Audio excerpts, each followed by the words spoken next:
17ஆம் வசனத்தை வாசிப்போம்.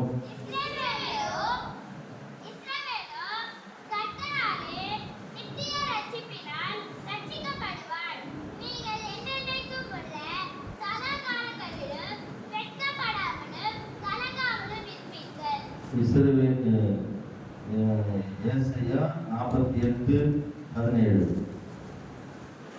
ஏசாயா 48.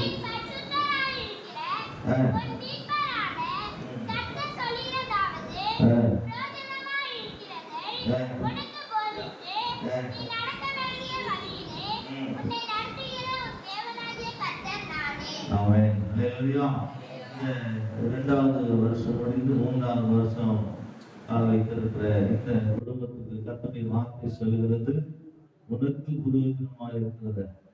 நல்ல கவனிங்க, வார்த்தை சொல்கிறது உனக்கு புரோஜனமாக இருக்கிறது, இந்த குடும்பத்துக்கு புரோஜனமாக இருக்கிறது. இந்த வார்த்தை சொல்கிறது தேவனாகிய கர்த்தர், பரிசுத்தராக இருக்கிற தேவனாகிய கர்த்தர் சொல்லுகிறது என்னவென்று சொன்னால், சொல்லப்பட்டு வாசிங்க. உனக்கு போதித்து நீ நடக்க வேண்டிய வழியிலே. ஆமென், அல்லேலூயா. இன்னைக்கு இவர்களுக்கு கர்த்தர் கொடுக்கிற வாக்குதான் தான் இந்த வசனத்தை புடிச்சீங்கன்னா பிரயோஜனம் என்னன்னு கேட்டீங்கன்னா, ஊழியத்துல பெருக்கம், குடும்பத்துல பெருக்கம், கர்த்தருடைய வார்த்தை பெருக்கம். இந்த பெருக்கம் வரணும்னு சொன்னா இது யாருக்கு பிரயோஜனமா? இன்னைக்கு இந்த பிள்ளைகளை கர்த்தர் பெருக்கத்தை தருகிறவர்.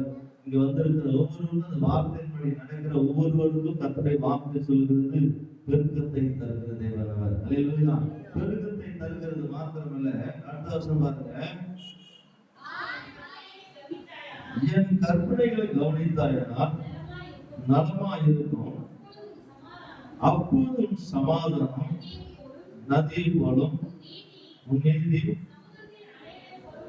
இருக்கும். அல்லேலூயா. இதுதான் இன்னைக்கு கர்த்தருடைய வார்த்தை பிரயோஜனமா இருக்கிறத சொல்லி இருக்கிறாரு. அந்த கட்டளையை கை கொண்டா, கற்பனையில கை கொண்டா நாம் என்ன பண்ணுவோம்? சமாதானமா இருப்போம். உலகம் கொடுக்கக்கூடாத சமாதானம். இதுதான் உலகத்துல எல்லாம் கிடைக்கும், ஆனா சமாதானம் கிடைக்காது. சமாதானம் எங்க கிடைக்கிறதுன்னா அந்த வார்த்தையில தான் இருக்கிறது. இந்த வார்த்தை சொல்கிறது உனக்கு பிரயோஜனமா இருக்கிறது.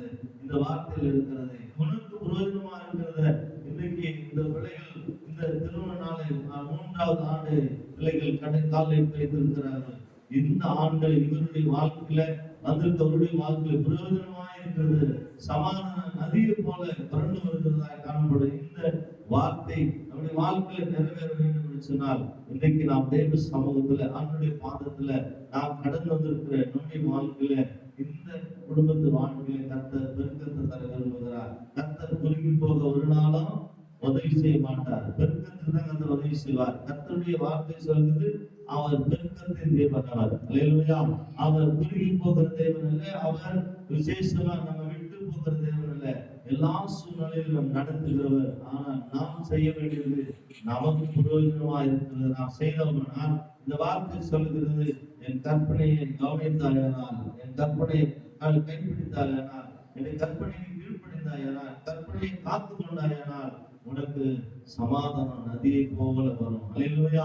நதி ஒருவேளை எப்படி வரும்னு பாத்தீங்கன்னா, இன்னைக்கு மழை பெய்தா தண்ணியில எப்படி நதி வறண்டு வருதோ அதே விதமாக உன்னை தேடி சமாதானம் வரும். அல்லேலூயா. இந்த வார்த்தையின்படி நடக்கும் போது கர்த்தருடைய சமாதானம் தானா தேடி வரும். யாரும் தடுத்தாலும் நிற்காது. நீங்க பாத்தீங்கன்னா எவ்வளவு இன்னைக்கு என்னென்னமோ பண்ணி தடை பண்ணி போடுறாங்க, ஆனா வெள்ளத்தை யாராலும் தடை செய்ய முடியாது.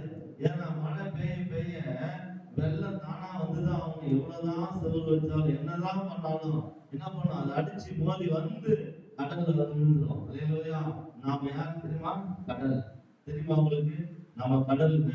ஏன்னா கர்த்தர் நம்ம இந்த உலகத்துல உப்பா ஒளியா வச்சிருக்கிறார். இந்த உலகத்துல கடலை யாராலும் என்ன பண்ண முடியாது? பார்க்க முடியாது, வளர்க்க முடியாது.